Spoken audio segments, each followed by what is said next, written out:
Sa industriya ng musika, may ilang mga sikat na local at foreign singers na patuloy na pinararangalan dahil sa kanilang mga natatanging boses at nilikhang musika. Ang bawat isa sa kanila ay may kakaibang kwento at paglalakbay sa kanilang career na nagbibigay inspirasyon sa kanilang mga tagahanga. Mula sa Pilipinas hanggang sa iba't ibang panig ng mundo, ang kanilang mga kanta at talento ay patuloy na nagbibigay aliw at emosyon sa maraming tao. Halika't alamin natin at kilalanin ang mga kwento sa likod ng kanilang tagumpay sa larangan ng musika dito lamang sa Musikero. Si Frank Mills ay isang kilalang musikero, pianist, at recording artist mula sa Canada. Siya ay ipinanganak noong June 27, 1942 sa Montreal, Quebec, Canada. Isa siya sa mga pinakakilalang musician sa buong mundo dahil sa kanyang solo instrumental hit na Music Box Dancer. Lumaki siya sa Verdun, Quebec, at nagsimulang maglaro ng piano sa edad na 3 taong gulang lamang. Ang kanyang pamilya ay pareho ring nasa larangan ng musika, kung saan, ang kanyang ina ay isang pianista at ang kanyang ama naman ay kumakanta ng tenor. Ngunit sa edad na 17, parehong namatay sa cancer ang kanyang mga magulang. Nag-aral siya sa McGill University sa Montreal sa loob ng 5 taon.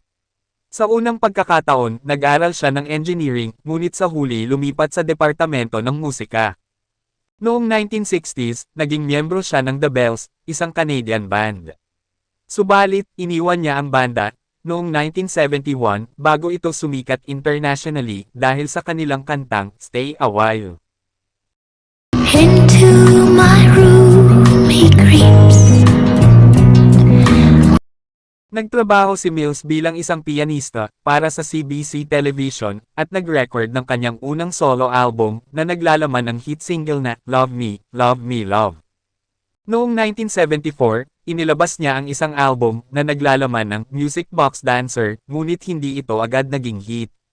Subalit noong 1978, nang mag-resign siya sa Polydor Records Canada, nagre-release sila ng bagong kanta na may Music Box Dancer na nasa B-side. Dahil sa isang error, na-play ang Music Box Dancer sa isang pop station sa Ottawa, at ito ay naging isang hit sa Canada, at naging number 3 sa Billboard Hot 100 sa US. Ang Music Box Dancer, ang nagiging tanging top 40 pop hit ni Frank Mills sa US.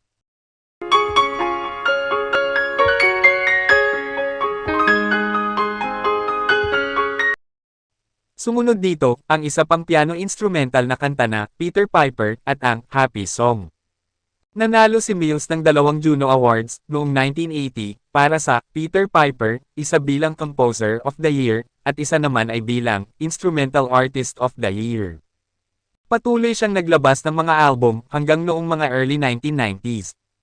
Noong 2010, nagtungo siya sa isang Christmas tour kasama si Canadian singer Rita McNeil.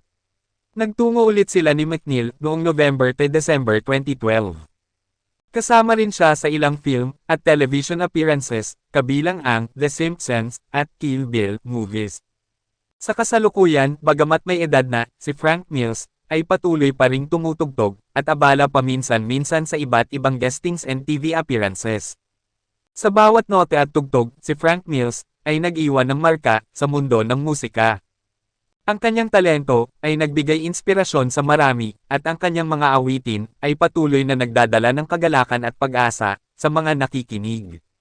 Kahit na ang kanyang paglalakbay sa musika ay nagtatapos na, ang kanyang musika ay patuloy na mabubuhay, nagpapaalala sa atin ng kanyang pagmamahal sa sining at sa kanyang hindi matatawarang talento.